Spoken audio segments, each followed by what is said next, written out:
اعوذ باللہ من الشیطان الرجیم الحمد للہ رب العالمین والصلاة والسلام علی اشرف المرسلین سیدنا و نبینا محمد وعلی آلہ واصحابہ وازواجہ وذریاتہ واہل بیتہ اجمعین ومن تبعہم بإحسان الی یوم الدین اللہم اجعلنا منہم یا ارحم الراحمین اعوذ باللہ من الشیطان الرجیم رب اشرح لی صدری ویسر لی امری واحلل عقدۃ من لسانی یفقہوا قولی اللهم اجعل هذا لوجهك الكريم لا رياء فيه ولا سمع يا رب العالمين ربنا تقبل منا إنك أنت السميع العليم وتب علينا إنك أنت التواب الرحيم آمين يا رب العالمين وصلى الله على محمد وآله وصحبه أجمعين آمين يا رب. السلام علیکم ورحمۃ اللہ وبرکاتہ. سورۃ المزمل کے بعد 29 پارے کی دوسری صورت سورہ المدثر ہے. انشاءاللہ آج ہم لوگ پڑھیں گے یا اس کے آیات 56 ہیں. مکی کی ابتدائی دور کی صورتوں میں سے ہے اور نام پہلی آیت سے لیا گیا. سورہ المزمل شروع ہوتی ہے یا ایھا المزمل اور یہ صورت شروع ہو رہی یا ایھا المدثر. مدثر یہاں پر بھی دال کے اوپر تشدید ہے اور سے کے اوپر بھی تشدید ہے. دو تشدید ہے. مدثر نہیں بلکہ مدثر. اصل میں یہ دونوں الفاظ مزمل در حقیقت متزمل ہے اور مدثر در حقیقت متدثر ہے. یہ عربی قاعدے کے مطابق اس میں تا کو ہٹا دیا گیا اور زے پہ اور دال پہ تشدید لگا دی گئی ہے. اور یہ دونوں ہی الفاظ اللہ رب العزت نے نبی کریم صلی اللہ علیہ وسلم کو مخاطب کرنے کے لیے ان دونوں الفاظ سے آپ ابھی نبی کریم صلی اللہ علیہ وسلم کو مخاطب کیا ہے. مزمل کے معنی کپڑا لپیٹنے والے، کپڑا لپیٹنے والے، اور مدثر کے معنی کپڑا اوڑھنے والے. یہ عام طور سے ترجمہ کیا جاتا ہے. لیکن ان دونوں لفظوں میں بڑی گہرائی ہے.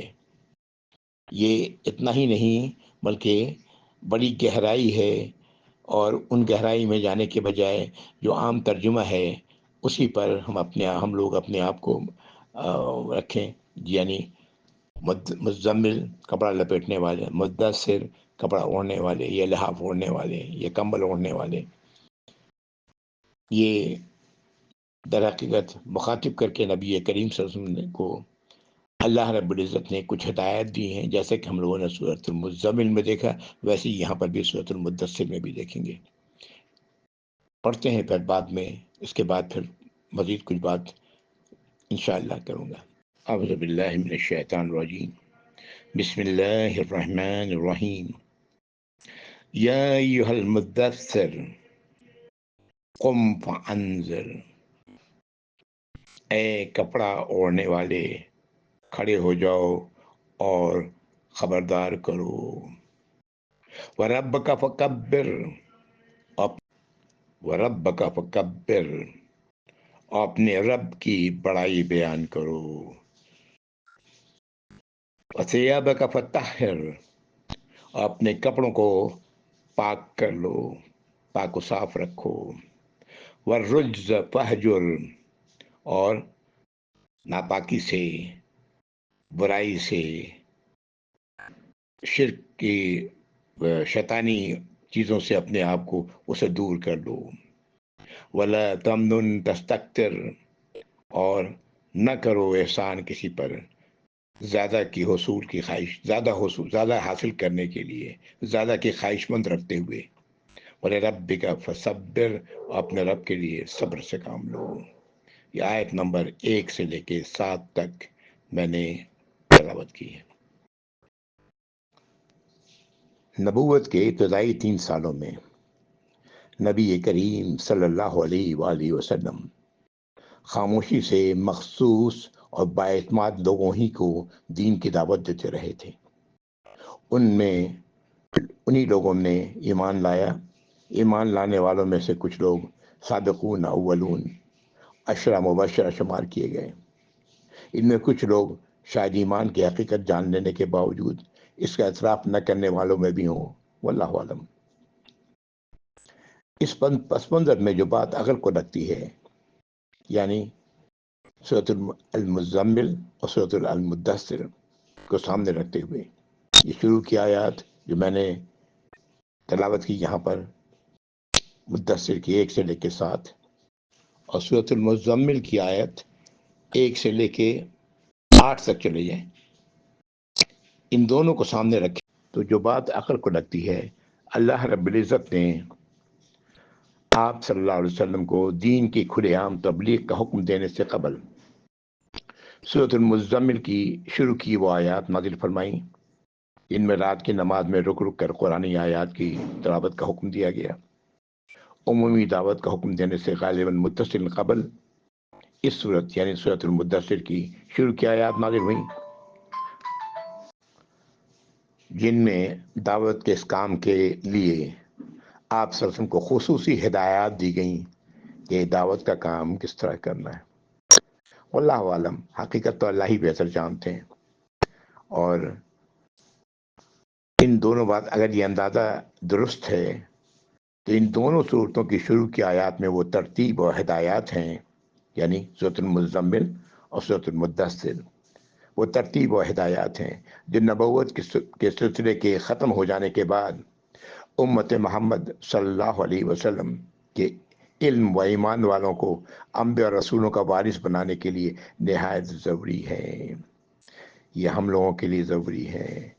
دعوت کا کام تو ہم سب پر ذمہ داری ہے، ہم سب کی ذمہ داری ہے، ہاں، لیکن اس کی ترتیب اسی طرح ہو، پہلے رات کا قیام اور پھر اس کے بعد وہاں سے وہ قوت حاصل کرنی ہے جو قرآنی تلاوت سے حاصل ہونی ہے، اور پھر اس کے بعد ان ہدایات پر عمل کرنا ہے جو سورۃ المدثر میں ہے، اور اس کے بعد دعوت کا کام کرنا ہے۔ واللہ عالم، اللہ بہتر جانتے ہیں۔ جو میری سوچ تھی میں نے آپ کے سامنے رکھ دیا۔ آگے کی 3 آیات، آیت نمبر 8، 9 اور 10، نبی کریم صلی اللہ علیہ وسلم کو آیت نمبر 2 میں کہا گیا قم فانذر، کھڑے ہو جائیں اور خبردار کریں۔ کس چیز سے خبردار کرنا ہے اسی کا ذکر یہاں 3 آیات 8، 9 اور 10 میں ہے۔ آیت نمبر 8، فَإِذَا نُقِرَ فِي النَّاقُورِ، جب سور میں پھونک دیا جائے گا، فَذَلِكَ يَوْمَئِذٍ يَوْمٌ عَسِيرٌ، وہ دن آسان نہیں ہوگا، بہت مشکل ہوگا، علی الکافرین غیر یسیر، اور انکار کرنے والوں پر وہ بالکل آسان نہیں ہوگا۔ جو لوگ ایمان لائیں گے ان کے لیے تو اللہ تعالیٰ آسانی فرمائیں گے، لیکن جو لوگ انکار کرنے والے ہیں ان کے لیے یہ بہت ہی مشکل دن ہوگا۔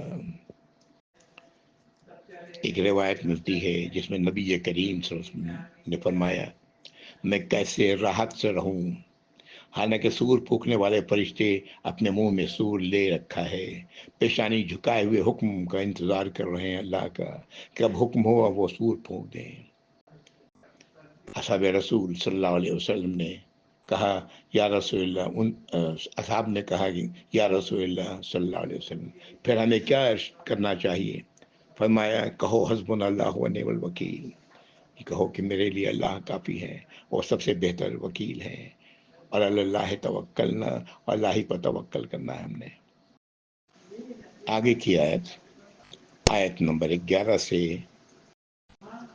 آیت نمبر 25 تک ایک بدبخت کا ذکر ہو رہا ہے جو انکار کرنے والوں میں سے، کفر کرنے والوں میں سے، ہاں، پہلے اس کا ذکر ہے اور بڑی خوبصورتی سے ایک ایک اس کے حرکات کو اللہ رب العزت نے یہاں بیان کرتے ہوئے اس کا ذکر کیا ہے کہ وہ جو کچھ وہ کرتا ہے، جو کچھ وہ کر رہا ہے، اور اس کے بعد جو کچھ اس نے کہا اس کا ذکر ہے، اور آگے پھر اس کے بعد آیت آئے گی کہ اس کا انجام کیا ہونے والا ہے۔ اس بدبخت انسان کا نام روایات میں ملتا ہے، نام کو ایک طرف رکھتے ہوئے ایک یہ شخص دولت مند ہے، ہاں، اللہ نے اسے بہت کچھ دیا ہے، مال بھی دیا ہے، اولاد بھی دی ہے، اور بڑی وسعت کے ساتھ دی ہے۔ اب دیکھیں اللہ رب العزت کیا فرما رہے ہیں. ہاں، یقیناً یہ آیات بعد میں نازل ہوئی ہیں، یہاں پر اللہ نے اس کو منتخب کیا اسی جگہ پر رکھنے کے لیے جو ہم پڑھ رہے ہیں ابھی. اعوذ باللہ من الشیطان الرجیم. وذرنی ومن خلقت وحیدا، اور مجھے چھوڑ دیں، اللہ تعالیٰ فرما رہے ہیں، اور اسے جسے ہم نے بنایا ہے، پیدا کیا اکیلا. ہم سب دنیا میں اکیلے ہی تو آتے ہیں نا. آیت نمبر 11 تھی. آگے وجعلت له مالا ممدودا وبنین شہودا، اور ہم نے اس کے لیے مال بہت کثیر، بہت سا مال اس کو دیا، اور بیٹے دیے، وہ بیٹے جو ہر وقت اس کے پاس موجود ہوتے ہیں. وہ مہت لہو تمہیدا، اور میں نے اس میں بہت کچھ کشادگی عطا کی. ثم یطمع ان ازید، پھر اس کی حالت یہ ہے کہ یہ طمع رکھتا ہے، لالچ رکھتا ہے اور زیادہ کی، یعنی اس کے باوجود شکر کرنے کے بجائے اللہ کا اور زیادہ کا طلب ہے اس کے اندر. کلا انہ کان لآیاتنا عنیدا، اللہ تعالیٰ فرما رہے ہیں ہرگز نہیں، بے شک یہ تو میری آیات کا، ہماری آیات کا دشمن ہے، مخالف ہے. سأرهقه صعودا، اسے ہم چڑھائیں گے چڑھائی پر. آیت نمبر 17 تک میں نے پڑھا. آگے آیت نمبر 18. انہو فکر وقدر، اب یہ اس کی اب جو آ رہی وہ بات، اس نے فکر کیا، سوچا اور اندازہ ٹھہرایا. فقتل کیف قدر، تو ہلاک ہوا یہ شخص کس نے کیا اندازہ ٹھہرایا، کیسا اندازہ ٹھہرایا. آیت نمبر 20. ثم قتل کیف قدر، پھر دوبارہ دوبرایا، پھر یہ شخص غارت ہوا کہ کیسا اس نے اندازہ ٹھہرایا. کس چیز کے اندازہ ٹھہرانے کی بات کی جا رہی، قرآنی آیات کی. ثم نظر ثم عبس وبصر، تم نے پھر اس کے بعد اس نے دیکھا، پھر اس نے چہرہ بگاڑا اور منہ بنایا. ثم ادبر واستکبر، پھر اس نے پیٹ پھیرا اور تکبر سے کام لیا، غرور کرتے ہوئے. اس کے بعد آیت نمبر 24. وقال ان ھذا الا سحر یؤثر، اور کہا کہ نہیں ہے یہ قرآن آیات بلکہ جادو ہے، جو جادو چلا آ رہا ہے، نقل کیا جا رہا ہے، ایک عرصے سے لوگ اس قسم کی باتیں کرتے ہیں. آیت نمبر 25. ان ھذا الا قول البشر، وہ کہتا ہے آخر میں کہ نہیں ہے یہ مگر ایک انسان کی بات، ایک انسان کا قول، یعنی اللہ کا قول ماننے کو تیار نہیں. یہ وہ آیات تھیں جو اس بدبخت شخص کے بارے میں اتنی وضاحت کے ساتھ اللہ رب العزت نے، اس کے حرکات و سکنات سے پتہ لگتا ہے کہ یہ کیسی سوچ کا مالک تھا. اللہ رب العزت نے کتنی وضاحت سے اس کی ایک ایک حرکت کو بیان کیا ہے. ایک بات ذہن میں رکھیں، قرآن ایک طرف تو ہدایت ہے، ہدایت کا ذریعہ ہے، لیکن قرآن دوسری طرف اس بات کا ثبوت ہے کہ یہ کتاب، یہ آیات اللہ سبحانہ تعالیٰ ہی کی طرف سے نازل کی جا رہی ہیں. یہ سوچ کی بات ہے، فکر کی بات ہے. قرآن یہ نہیں کہتا ہے کہ آنکھ بند کر کے میری باتوں کو مان دو.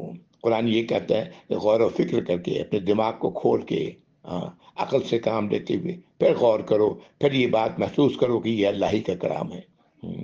یہ دو چیزیں قرآن کو پڑھنے والوں کو سمجھ میں آنی چاہیے. ایک تو ہدایت جو اللہ رب العزت دے رہے ہیں، دوسرے وہ ہدایت جو قرآن سے مل رہی ہے، یہ قرآن اللہ ہی کی طرف سے نازل کیا گیا ہے، کسی اور کی طرف سے نہیں. الف لام میم ذالک الکتاب لا ریب فیہ، یہ کتاب ہے جس میں کوئی شک نہیں. ھدی للمتقین، ہدایت ہے ان لوگوں کے لیے جو اپنے آپ کو اللہ کی ناراضگی سے بچانے والے ہیں. آگے کی 4 آیات میں اللہ رب العزت اس شخص کا انجام بتا رہے ہیں. ایسا شخص، ایسا بدبخت انسان جو اللہ کے کلام کو، اللہ کا کلام نہ مانے، اس کی پرواہ نہ کرے، اس کی ہدایات کی پرواہ نہ کرے، بلکہ اسے انسانی کلام کہے. اس کا انجام کیا ہے سنیے. آیت نمبر 26. سأصلیہ سقر، ان قریب وہ داخل ہوگا سقر میں. سقر کہا جاتا ہے کہ یہ بھی جہنم کا ایک نام ہے. وما ادراک ما سقر، اور تم کیا جانتے ہو کہ سقر کیا ہے؟ آیت نمبر 27۔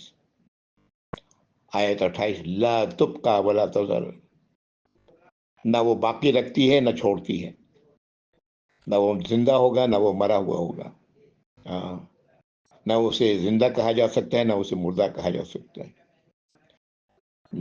باقی رکھنے والی اور نہ چھوڑنے والی، لواحۃ للبشر، کھال کے وہ کھینچ لینے والی، جھلسا کے کھینچ لینے والی۔ یہ آیت نمبر 29 تھی۔ قرآن و حدیث میں جہنم کے کئی نام آئے ہیں، جیسے اس وقت میں اسے سقر کہا گیا۔ ایسے تمام ناموں کو ترجمہ و تفسیر میں جہنم سے ہی تعبیر کیا گیا ہے۔ شاید وسیع و عریض جہنم کے الگ الگ مقامات کے یہ نام ہوں، جیسے کہ کسی ملک کے شہروں کے الگ الگ نام ہوتے ہیں، یا پھر جہنم کے الگ الگ عقوبت خانوں کا نام ہو جو اللہ نے بنا رکھے ہیں۔ ویل جہنم کی گھاٹی کا نام ہے، اور پتہ نہیں اس طرح اور کیا کچھ ہے۔ اللہ تعالی ہم سب کو اس سے محفوظ رکھیں یا رب العالمین۔ یا اللہ ہم اپنے آپ کو اس سے بچانے والے بنیں۔ آج ہی ہم کر سکتے ہیں یہ کام، کل نہیں ہوگا۔ دنیا سے جانے کے بعد ہم کچھ نہیں کر سکتے۔ اللہ تعالی ہم سب کو سمجھ عطا فرمائے، آمین یا رب العالمین۔ جہنم کی آگ ہی دنیا کی آگ سے 70 گنا زیادہ تباہ کن ہے، زیادہ گرم ہے۔ اب یہ آگے آیات انشاءاللہ آیت نمبر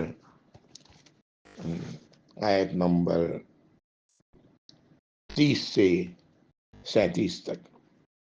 اعوذ باللہ من الشیطان الرجیم۔ آیت نمبر 30، علیہا 19، اس پر 19 مقرر ہیں، 19 اس پر ہیں۔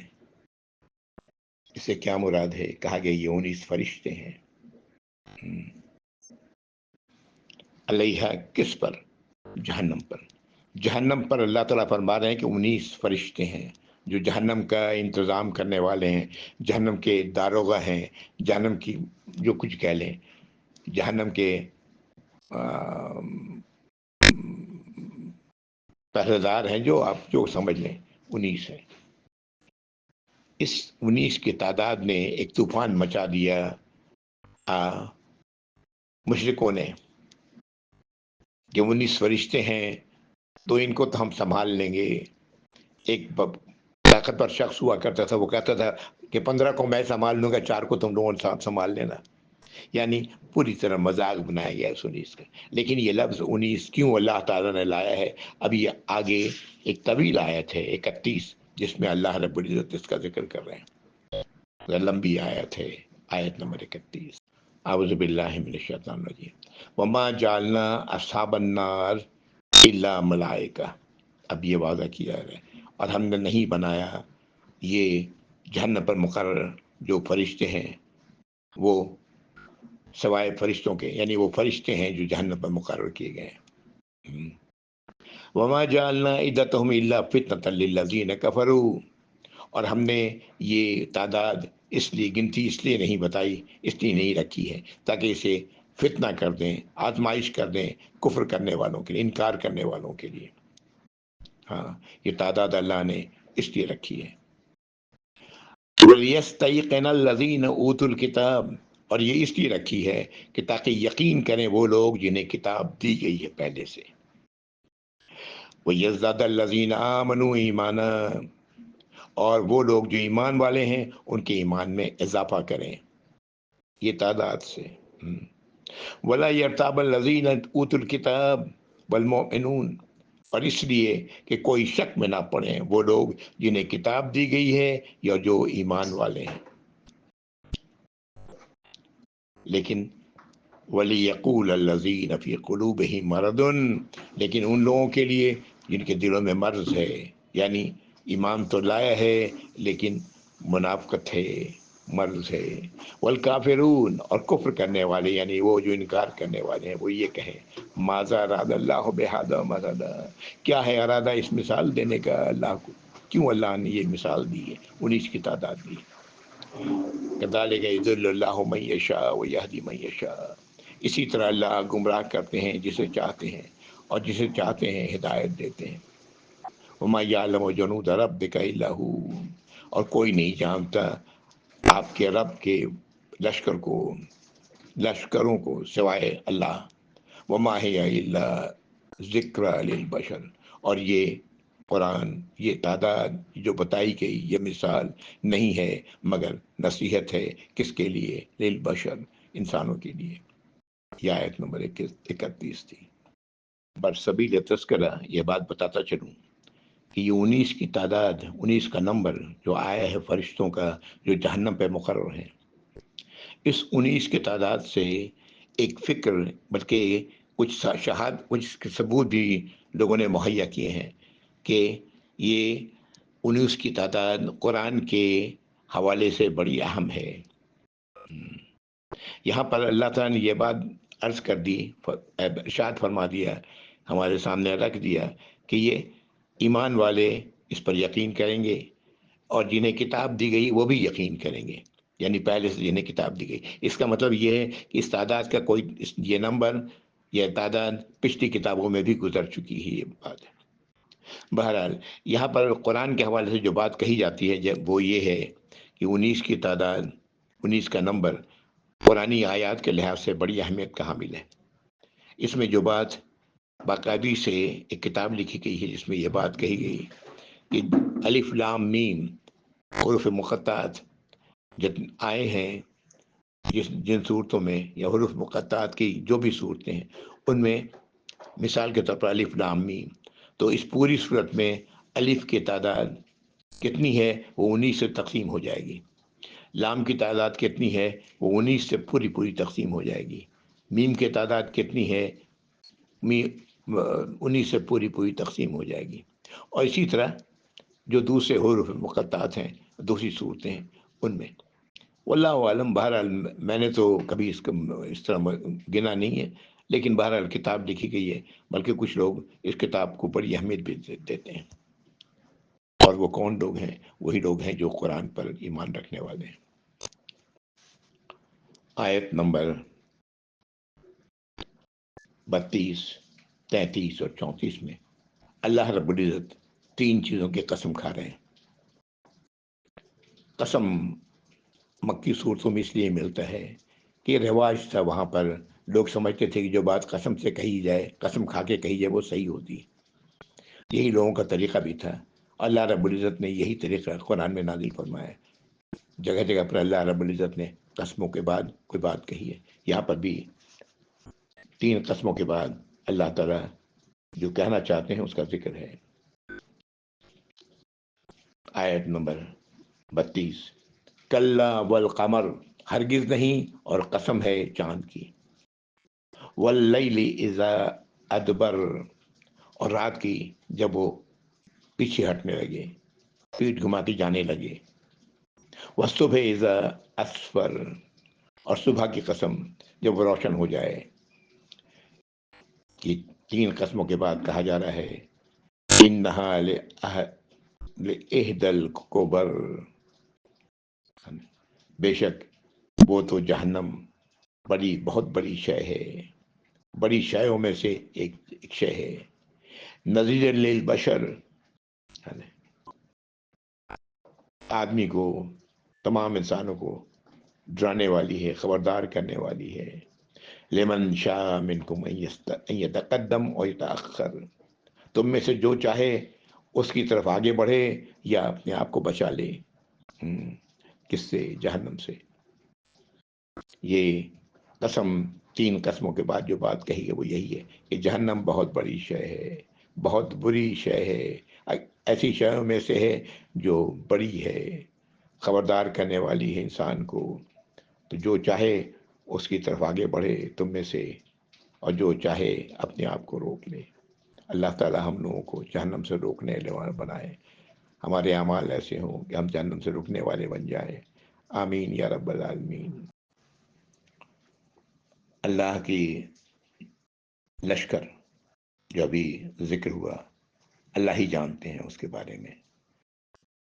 معراج میں نبی کریم صلی اللہ علیہ وسلم جب تشریف لے گئے تو معراج کی احادیث میں یہ بات بھی ملتی ہے کہ نبی کریم صلی اللہ علیہ وسلم بیت المعمور کا جو 7ویں آسمان میں ہے اس کی کچھ صفات بیان کرتے فرمایا کہ وہ 7ویں آسمان پر ہے، اس میں ہر روز 70,000 فرشتے جاتے ہیں، اسی طرح دوسرے روز دوسرے 70,000 فرشتے جاتے ہیں اور بیت المعمور کا طواف کرتے ہیں۔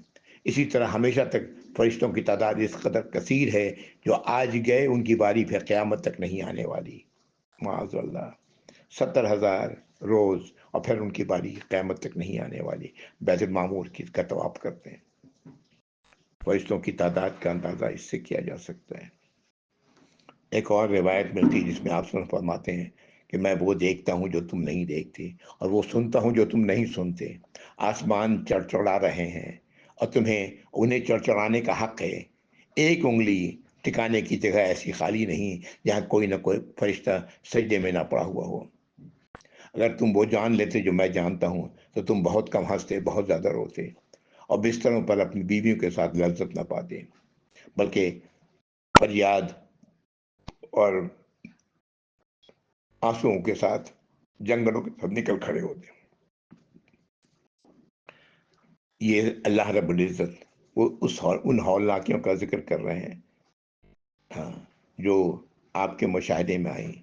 ظاہر ہے عام آدمی جو آپ کی کہی ہوئی بات کو من و من مانتا ہے، وہ جو ایمان والا ہے۔ آیت نمبر 38 سے لے کر 48 تک۔ اعوذ باللہ من الشیطان الرجیم، کل نفس بما کسبت رہینہ۔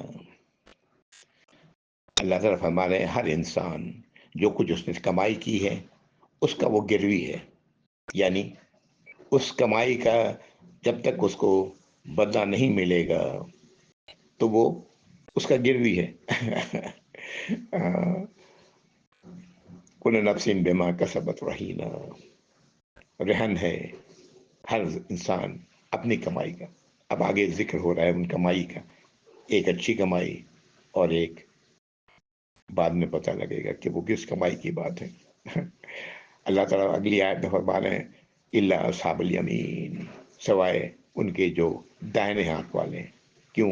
ان کی کمائی اچھی ہے، ہاں، ان کی کمائی اچھی ہے، یہ رہن ہوں گے اچھی چیزوں کے لیے، فی جنات یتساءلون، یہ جنتوں میں ہوں گے اور سوال کر رہے ہوں گے کس سے؟ عن المجرمین، مجرموں سے۔ یہ مجرم کون ہیں؟ جن کی کمائی بری تھی، ہاں، ان سے سوال کر رہے ہوں گے۔ یہ آیت نمبر 41۔ ما سلککم فی سقر، سوال یہ ہو رہا ہے، پوچھ رہے ہیں تمہیں کس چیز نے، تم لوگوں کو کس چیز نے سقر تک پہنچایا، ہاں، تمہیں لے گئے، کون سی چیز تمہیں سقر میں لے گئی؟ قالوا لم نک من المصلین، جواب دینے والے اس میں جواب دیں گے، کہیں گے مجرموں میں سے کہ ہم نماز پڑھنے والوں میں سے نہ تھے۔ ایک اور پھر جواب آ رہا ہے وَلَمْ نَكُمْ نُطْعِمُ الْمِسْكِينَ، اور ہم نہ تھے مساکین کو کھانا کھلانے والے، ہاں، یعنی ان کو کھانا نہیں کھلایا کرتے جو مساکین تھے، جو اپنی ضروریات پوری نہیں کر پاتے۔ كُنَّا نَخُوضُ مَعَ الْخَائِضِينَ، ایک اور جواب آ رہا ہے ہم لوگ بیٹھ کے باتوں کی کھال اتارتے، کن باتوں کی؟ جو نبی کریم صلی اللہ علیہ وسلم بتاتے یا جو اللہ کی ہدایت آتی اس کا مذاق بناتے، ہاں، اس کے بارے میں بحث و مباحثہ کرتے۔ اگلی آیت 46، وَكُنَّا نُكَذِّبُ بِيَوْمِ الدِّينِ، اور ہم وہ لوگ تھے جو جھٹلاتے تھے آخرت کے دن کو، فیصلے کے دن کو، یوم الدین کو جھٹلاتے تھے۔ حتی اتانا الیقین، یہاں تک کہ ہمیں موت آ گئی۔ یہ آیت نمبر 47۔ فما تنفع شفاعت الشافعین، تو انہیں سفارش کرنے والوں کی سفارش انہیں کوئی فائدہ نہیں پہنچانے والی، کوئی نفع نہ دے گی۔ یہ آیت نمبر 48۔ ان آیات میں سقر سے نہ بچنے والے لوگ اس کے گروی ہیں، کیوں؟ اعمال ان کا ایسا تھا، اور بچنے والے لوگ دائنی ہاتھ والے ہیں۔ جو ایسے کاموں ایسی سوچ و فکر سے بہت دور ہوتے ہیں. یعنی جو یہاں پر جہنمی لوگ مجرمین جو باتیں کہہ رہے ہیں، یہ ایمان والوں کا کی خوبیاں ہوتی ہیں. وہ کیا ہیں؟ نماز پڑھنے والے ہوتے ہیں، مسکینوں کو کھانا کھلانے والے ہوتے ہیں، اللہ کی آیات کا مذاق نہیں اڑاتے، اور نہ آخرت کے دن کو جھٹلاتے ہیں، بلکہ اس کا یقین رکھتے ہیں. اور ان لوگوں کی حالت یہ تھی جس کا ذکر اس کے ٹھیک الٹ تھے یہ لوگ. ان میں یہ نہیں، کوئی بھی ان میں یہ نہیں کہتا کہ وہ ایمان نہیں لایا تھا یا وہ کھلے شرک میں ملوث تھا، بلکہ وہ لوگ اپنی اپنی بڑی بڑی خطائیں بتاتے ہیں جن کی وجہ سے انہیں جہنم میں جھلسنا پڑ رہا ہے. نعوذ باللہ. واللہ عالم. یہ یہاں پر ان آیات سے قالو کا لفظ ہے. ان لوگوں نے کہا، اور جو کچھ کہا اللہ نے بتا دیا، اور اس کے ٹھیک الٹ ایمان والے ہیں، دائیں ہاتھ والے ہیں، جس کا ذکر میں نے ابھی کیا. آگے کی آیات 49 سے لے کے 56 تک، آخری آیت تک، یہ قرآنی آیات سے بدکنے والے لوگ، ان کے ذکر ہو رہا ہے یہاں. وہ کیوں بدک رہے ہیں، ان کی حرکتوں کا ذکر پھر یہاں پر اللہ نے بڑی وضاحت سے ان کی حرکتیں بیان کی ہیں. وہ آخرت کے عذاب سے بے خوف ہوتے ہیں. ان کی نظر میں اس کی وجہ جو بھی ہو، یعنی قرآنی آیات پر ایمان نہ لانے والوں کا ذکر ہے. اور اس وقت جو نبی کریم صلی اللہ علیہ وسلم جب یہ آیات سنا رہے ہوتے تھے، اس وقت کا جو رویہ تھا ان کا، اس کا ذکر اللہ نے کیا ہے. یہ کتاب نصیحت ہے ان لوگوں کے لیے جو آخرت کے عذاب سے بچنے والے، اللہ سے اپنی جانی اور انجانی خطاؤں کی بخشش طلب کرتے رہنے والے ہیں. ایسے لوگوں کی رہنمائی کرنے والے اللہ ہیں. آیت نمبر 49 سے 56. اعوذ باللہ من الشیطان الرجیم. آیت نمبر 49. وما لهم عن التذکرۃ معرضین. انہیں کیا ہو گیا ہے کہ یہ نصیحت سے منہ موڑ رہے ہیں. کون سی نصیحت؟ جو اللہ تعالیٰ دے رہے ہیں قرآنی آیات میں. کأنہم حمر مستنفرہ، جیسے کہ ان کی حالت یہ جیسے ہو گدھے کی طرح جو بدک گیا ہو. جنگلی گدھا بدک جائے، اس طرح کی حرکتیں کیوں کر رہے ہیں. فرت من قسورہ، کب بدکتا ہے ایسا کر جب جنگلی گدھے شیر کو دیکھ کے بھاگتے ہیں. آیت نمبر 52. بل یرید کل امرئ منہم ان یؤتى صحفا منشرہ. بلکہ ان کا معاملہ تو یہ ہے کہ یہ کہتے ہیں کہ ہم سب کو کھلی کتاب کیوں نہیں دی گئی. اس بات ان کی چاہتے ہیں یہ کہ ہم سب کو کھلی کتاب دے دی جائے، یعنی یہ جو ان پر نازل ہو رہی ہے اس کے بجائے مجھے مل جائے. کلا بل لا یخافون الآخرہ. ہرگز نہیں، یہ تو اس حقیقت یہ ہے کہ یہ آخرت سے بے خوف ہیں، انہیں آخرت کی فکر نہیں. فمن شاء ذکر، تو جو چاہے نصیحت قبول کر لے. وما یذکرون الا ان یشاء اللہ، اور نہیں یہ نصیحت قبول کرتا مگر وہی جسے اللہ چاہتے ہیں. هو اہل التقوی و اہل المغفرہ. اللہ جو ہیں وہ تقوی والوں کے ساتھ ہیں، ان کے ساتھ ہیں جو مغفرت طلب کرنے والے ہیں، ان کے ساتھ ہیں. یہ آیت نمبر 56 تھی. ان آیات میں جو باتیں ہم لوگوں نے پڑھی کہ کس طرح لوگ قرآنی آیات سے بدک رہے ہیں، قرآنی آیات سے بے پرواہ ہیں، ہدایت سے بے پرواہ ہیں. در حقیقت ایسے تمام لوگوں کا معاملہ یہی ہے کہ وہ آخرت پر یقین نہیں رکھتے. یوم الدین اس کا یقین انہیں نہیں ہوتا. آج بھی جو لوگ زندگی ایسی گزار رہے ہیں، چاہے وہ اپنے آپ کو مسلمان کہنے والے ہوں یا نہ کہنے والے ہوں، ان سب کا معاملہ یہی ہے. اللہ سے کہیں وہ بات سے سچی بات کس کی ہو سکتی ہے. اور اللہ تعالیٰ فرما رہے ہیں کہ جو نصیحت وہی قبول کرے گا جو جسے اللہ چاہیں گے. کیوں؟ اس لیے کہ اللہ تعالیٰ تو انسان کے دلوں کا حال جانتے ہیں. جس کی طلب ہی دنیا ہے اسے اللہ تعالیٰ دنیا ہی دیں گے، آخرت نہیں دیں گے. جس کی طلب آخرت کی ہے اللہ تعالیٰ اسے آخرت دیں گے. یہ طلب اپنے اندر پیدا کرنے کی ضرورت ہے، تو پھر اللہ کی مدد آتی. پہلے ہم نے کرنا ہے اپنا کام، پھر اللہ تعالیٰ ہماری مدد کرتے ہیں. ہاں تمام دیکھیں نبی کریم صلی اللہ علیہ وسلم غزوات کو دیکھیں، غزوہ بدر تیاری کی، گئے تو پھر اللہ نے مدد کی. ہاں اسی طرح تمام غزوات ہیں. غزوہ احد دیکھیں، غزوہ خندق دیکھیں، خندق کھودا گیا، یہ سارا کام کیا گیا، جو وسائل ہیں ان کو استعمال کیا گیا، پھر اللہ کی مدد آئی. اسی طرح ہم سب کے لیے کہ اب جو وسائل ہیں، جو طلب ہمارے اندر ہے، اس کے لیے جو وسائل ہیں اس پر عمل کریں. ہاں پھر اللہ کی مدد آئے گی. تو اللہ تعالیٰ انہی کو یہ راہ راست کی دکھاتے ہیں، راہ راست پر لے جاتے ہیں جو اپنے اندر اس کی طلب رکھتے ہیں، دل سے چاہتے ہیں، نہ کہ منہ سے. وآخر دعوانا الحمد للہ رب العالمین وصلی اللہ علی محمد وعلی آلہ وصحبہ وازواجہ وذریاتہ واہل بیتہ اجمعین ومن تبعہم بإحسان الی یوم الدین. اللہم اجعلنا منہم یا ارحم الراحمین. آمین یا رب. یہ ایک بات آ گئی کہ نبی کریم صلی اللہ علیہ وسلم نے اس آیت کی تلاوت کی اور فرمایا کہ تمہارا رب اللہ فرماتے ہیں کہ میں اس کا حقدار ہوں، مجھ سے بچا جائے، میری ناراضی سے اپنے آپ کو بچایا جائے اور میرے ساتھ دوسرے معبود نہ ٹھہرایا جائے. جو میرے ساتھ شرک سے بچے گا وہ میری بخشش کا مستحق ہوگا. السلام علیکم ورحمۃ اللہ وبرکاتہ. جزاکم اللہ خیر.